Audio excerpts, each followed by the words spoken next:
नमस्कार बच्चों। कल 15 दिसंबर को शाम को ईएसबी ने 2000 वर्ष का 26 वर्ष का उन्होंने कैलेंडर जारी कर दिया है पूरा कि कब कब क्या क्या परीक्षाएं होने वाली हैं। ऐसे में उसमें एक खास भर्ती निकल कर आई है जो पिछले साल भी आई थी और इस बार भी उन्होंने इसको कैलेंडर में रखा हुआ है। वो कौन सी पोस्ट है उसके बारे में अपन डिटेल में जानेंगे। बहुत बढ़िया पोस्ट है, आप एमपीएसआई की तुलना में उसे बेहतर ही मान सकते हैं पोस्ट को। क्या उसका पे ग्रेड रहेगा, क्या पेपर का पैटर्न है, कैसे सिलेक्शन होता है, क्या फिजिकल होता है उसमें कि नहीं होता, अगर होता है तो कैसा होता है वो, उसके बारे में सारी जानकारी अपन डिटेल में इस वीडियो में साझा करेंगे एक दूसरे से। तो आप बने रहें वीडियो में और इसकी जानकारी लें ताकि इसका फॉर्म भर के आप इसमें सिलेक्शन के लिए तैयारी कर सके। तो आइए जानते हैं इस पोस्ट के बारे में। तो इस पोस्ट का जो नाम है बच्चे, इस पोस्ट का नाम है असिस्टेंट जेल सुपरिटेंडेंट का, ठीक है ना। असिस्टेंट जेल सुपरिटेंडेंट या सहायक जेल अधीक्षक की भर्ती इन्होंने कैलेंडर में लगाई हुई है। अब इसके बारे में सारी चीजें जान लेते हैं कि सिलेबस क्या है, योग्यता क्या है, शारीरिक परीक्षण क्या है, आयु सीमा वगैरह क्या है, सारी चीजें जानते हैं अपन। तो चलिए शुरुआत करते हैं आप इसकी कि जैसा कि कल अपन ने देखा होगा कि ईएसबी ने जो कैलेंडर दिया है उसकी कटिंग यहाँ पर हमने लगा रखी है बेटा उनके कैलेंडर की। तो उन्होंने जो अपन को कैलेंडर दिया उसमें यहाँ दिया था कि क्षेत्र रक्षक, जेल प्रहरी, सहायक जेल अधीक्षक। ये देखें तीसरा वाला जो है सहायक जेल अधीक्षक, जो आप पढ़ पा रहे होंगे, ये सहायक जेल अधीक्षक रिक्रूटमेंट, ठीक है ना। तो जो ये तीसरी वाली पोस्ट है बेटा इसके बारे में अपन जिक्र करेंगे यहाँ पे। सहायक जेल अधीक्षक असिस्टेंट जेल सुपरिटेंडेंट के बारे में बात करेंगे, जिसकी परीक्षा इन्होंने बोला है कि संभवतः कब होने वाली है, मार्च 2026 में, ठीक है ना। कब होने वाली परीक्षा इसकी, मार्च 2026 में, मतलब इसका नोटिफिकेशन जनवरी की शुरुआत में आ जाना चाहिए। अब चलिए इस पोस्ट के बारे में थोड़ा विस्तार से जानते हैं कि ये पोस्ट है क्या। तो आगे बढ़ते हैं, इसमें अपन इस पोस्ट की जानकारी लेते हैं। तो इस पोस्ट में जो सबसे पहले देखें अपन कि हमारी क्वालिफिकेशन क्या होनी चाहिए, जो बच्चों के मन में एक डाउट रहता है। तो जो क्वालिफिकेशन है, न्यूनतम शैक्षणिक जो योग्यता चाहिए इसके लिए वो स्नातक चाहिए। मतलब आपका क्या होना चाहिए, ग्रेजुएशन। सर किस स्ट्रीम से होना चाहिए, तो किसी में भी चलेगा ग्रेजुएशन, बीए, बीएससी, बीकॉम, कुछ भी किया हो आपने, सिर्फ ये प्लेन क्या मांग रहे हैं आपसे, ग्रेजुएशन। कोई मिनिमम परसेंटेज नहीं है कि कितने परसेंट होना चाहिए, बस आपके पास ग्रेजुएशन की क्या होनी चाहिए, डिग्री होनी चाहिए, भले 35% की क्यों ना हो। इससे कोई फर्क नहीं पड़ेगा कि उसमें कितने परसेंट आपने बनाए हैं, ठीक है ना। तो सिर्फ ग्रेजुएशन की डिग्री चाहिए।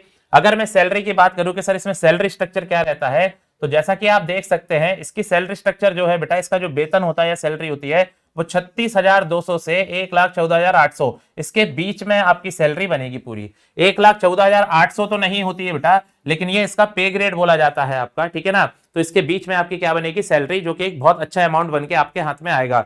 मतलब एमपीएसआई की सैलरी से भी ज्यादा बेहतर सैलरी इसकी बनेगी, ठीक है। फिर आगे बात करते हैं इसमें आयु सीमा के बारे में कि इसकी आयु सीमा क्या रहती है। तो इसकी आयु सीमा के बारे में देखिए, जैसा कि पिछले वर्ष में जब ये वैकेंसी निकाली थी तो जो इन्होंने नोटिस में निकाला था वो जानकारी आपके सामने है। तो इन्होंने क्या बताया था उसमें कि जो पुरुष रहेंगे, ठीक है ना, जो पुरुष रहेंगे, पुरुषों के लिए क्या रहेगा, जो अनारक्षित वर्ग रहेगा, जो जनरल कैटेगरी रहेगी, उसके लिए न्यूनतम आयु 18 वर्ष चाहिए और अधिकतम आयु कितनी चाहिए, 33 वर्ष। मतलब 18 वर्ष से लेके 33 वर्ष जनरल कैटेगरी के लिए है बेटा इसमें, ठीक है ना, पुरुषों के लिए। फिर इसमें महिला आवेदक अनारक्षित वर्ग, मतलब जनरल कैटेगरी की फीमेल्स कैंडिडेट और उसके साथ ही साथ आपके पुरुष और महिला, मतलब अदर कैटेगरी में, जहां पे आपका देख सकते हैं आप एससी, एसटी, ओबीसी, सारी कैटेगरीज के बारे में जानकारी दी गई है। तो इसमें चाहे मेल हो या फीमेल हो, उनके लिए क्या इन्होंने आयु सीमा रखी है कि न्यूनतम तो कितना रखा है बेटा, इन्होंने 18 वर्ष ही रखा है, लेकिन जो अधिकतम आयु सीमा है वो 5 वर्ष ज्यादा है। मतलब आयु सीमा कहां तक होगी, 38 वर्ष तक होगी, ठीक है। कितने वर्ष तक होगी, 38 वर्ष तक होगी। तो यहाँ 5 साल को उसमें एक्सटेंड किया गया है, तो 38 वर्ष तक उसको रखा गया है, ठीक है ना। तो ये आयु सीमा है 18 से 33 और 18 से 38 वर्ष तक इसमें क्या है, आयु सीमा निर्धारित की गई है। अब इसके आगे बढ़ते हैं अपन, किसमें और क्या जानकारी अपन ले सकते हैं। तो अब इसमें आता है कि पेपर कैसा आता है, पेपर में क्या क्या आता है, तो उसके बारे में बात कर लेते बच्चे अपन। तो इसका जो पेपर रहेगा बेटा, उसका पेपर जो रहेगा आपके पास में, इसके एग्जाम में जो आएगा आपके पास में बेटा, यहाँ पर देखें अपन, तो यहाँ पर जो रहेगा इसका प्रथम चरण, जो पहला फेज होगा इसका, उसमें लिखित परीक्षा होगी आपकी। लिखित परीक्षा कितने नंबर प्रश्न आएंगे उसमें, कुल 100 प्रश्न आएंगे। कितने नंबर के रहेंगे, 100 नंबर के रहेंगे। मतलब जो आपसे सवाल पूछे जाएंगे, तो जो सवालों की संख्या रहेगी वो कितने क्वेश्चन पूछे जाएंगे बेटा, 100 क्वेश्चन यहाँ पर आपसे पूछे जाने हैं, ठीक है ना। कितने मार्क्स के रहेंगे, तो 100 मार्क्स के रहेंगे। इनको करने के लिए समय कितना मिलेगा सर अपन को, तो इसको करने के लिए आपको कितने घंटे का समय मिलेगा, 2 घंटे का आपका ये पेपर होगा, जिसमें 100 सवाल आएंगे और 100 नंबर के पूछे जाएंगे। तो ये आपका पहले फेज में पेपर होगा आपके पास में, ठीक है ना। अब इसमें क्या पूछा जाएगा सर, क्या सिलेबस है, 100 सवाल तो आएंगे, कहां से आएंगे, क्या सिलेबस रहेगा हमारा। तो इसका जो सिलेबस इन्होंने यहाँ पर मेंशन किया है बच्चे, इसका जो सिलेबस यहाँ पर मेंशन किया है उन्होंने बताया है सिलेबस स्नातक स्तर के प्रश्न रहेंगे, मतलब ग्रेजुएशन लेवल के। प्रश्न जो रहेंगे वो कहां से आएंगे, ग्रेजुएशन लेवल के आएंगे। कहां से आएंगे, ग्रेजुएशन लेवल के आपसे क्या पूछे जाएंगे, सवाल पूछे जाएंगे, जिसमें सामान्य ज्ञान रहेगा आपका, सामान्य हिंदी पूछा जाएगा, सामान्य अंग्रेजी पूछा जाएगा, सामान्य गणित और सामान्य विज्ञान पूछा जाएगा।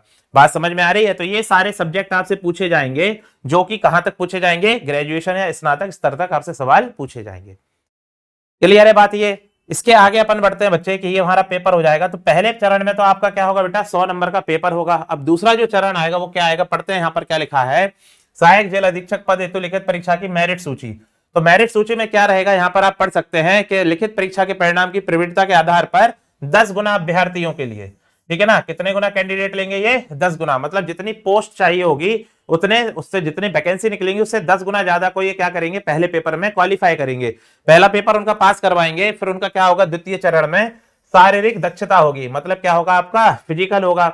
लेकिन यहाँ पर फिजिकल में एक चीज बढ़िया ये है कि जैसे एमपीएसआई में या कांस्टेबल में हो, फिजिकल कंपलसरी है, मैंडेटरी है, लेकिन यहाँ पर फिजिकल कैसा है, क्वालिफाई नेचर का है, मतलब इसके नंबर आपके जुड़ेंगे नहीं बच्चे, ठीक है ना। इसके नंबर कैसे बच्चे, क्वालिफाई नेचर के, मतलब फिजिकल बस पास करना है, नंबर ज्यादा या कम इसका कोई मुद्दा नहीं रहेगा। मतलब आपकी जो मेरिट बनेगी वो कितने से बनेगी, 100 नंबर से ही बनेगी।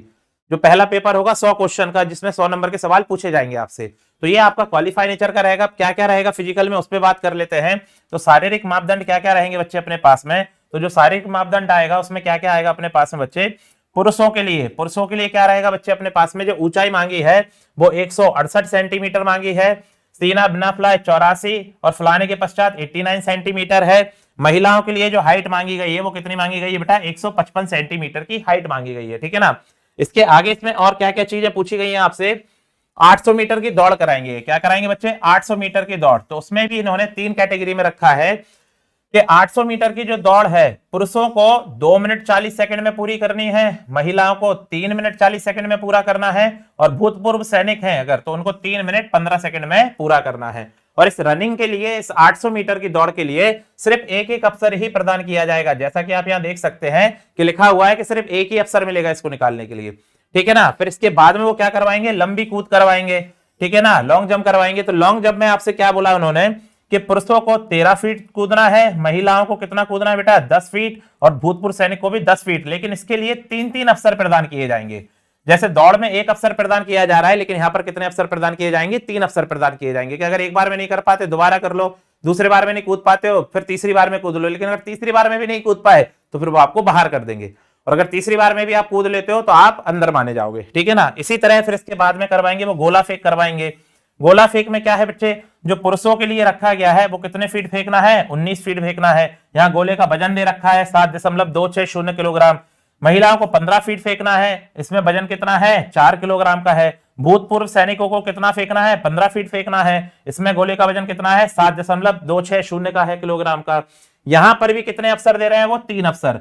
जैसे लॉन्ग जंप में उन्होंने 3-3 अवसर दिए, ऐसे यहां भी कितने कितने अवसर मिलेंगे, 3। रनिंग में सिर्फ एक ही अवसर दिया जाएगा, ठीक है ना। पूरी जानकारी आपको दी है बेटा। ये पिछले साल जो नोटिफिकेशन आया था उसके आधार पर हमने आपको जानकारी यहां पर प्रोवाइड की है। हो सकता है इस साल जब ये नोटिफिकेशन निकाले तो कुछ उसमें बदलाव कर सकते हैं, लेकिन आमतौर पर ऐसा देखा नहीं जाता है। तो इसी को अभी आप बिल्कुल बेस मान के चले कि हाँ भाई इसी तरह से इसकी परीक्षा कराई जाएगी, और नोटिफिकेशन में जनवरी में आपको क्लियर हो ही जाएगा। तो ये थी संपूर्ण जानकारी आपकी असिस्टेंट जेल सुपरिटेंडेंट के बारे में, जिसकी जानकारी बच्चों को नहीं है। अगर इसकी तुलना एमपीएसआई से की जाए तो उससे कहीं गुना बेहतर पोस्ट ये मानी जाएगी। सैलरी स्ट्रक्चर भी अच्छा है, फिजिकल में भी आपको सिर्फ क्वालिफाई करना है, एक 100 नंबर का पेपर देना है और आपका सिलेक्शन हो जाएगा। तो आप जोर शोर से इसकी तैयारी में लग जाएं। और भी इसके अंदर जो जो वैकेंसीज आई हैं उनमें कौन कौन सी अलग है, कौन कौन से में क्या क्या डिटेल से अलग तरह की, समय समय पे हम आपको अपडेट करते रहेंगे। सीएमसी इंदौर के यूट्यूब चैनल से जुड़े रहें। सीएमसी इंदौर एप्लीकेशन डाउनलोड करें, जैसा कि आप बोर्ड पे देख पा रहे हो। तो सीएमसी इंदौर की एप्लीकेशन आप डाउनलोड करें बेटा जाके, वहां पर इसमें जुड़े काफी मटेरियल आपके काम पे है, जहां फ्री पढ़ने के लिए पीडीएफ, करंट अफेयर्स की पीडीएफ और कई सारी आपको अच्छे अच्छे वीडियोस वहां पर जानकारी के लिए मिल जाएंगे। तो आगे भी आपको हम वीडियोस उपलब्ध कराते रहेंगे। सीएमसी इंदौर के साथ जुड़े रहें। धन्यवाद।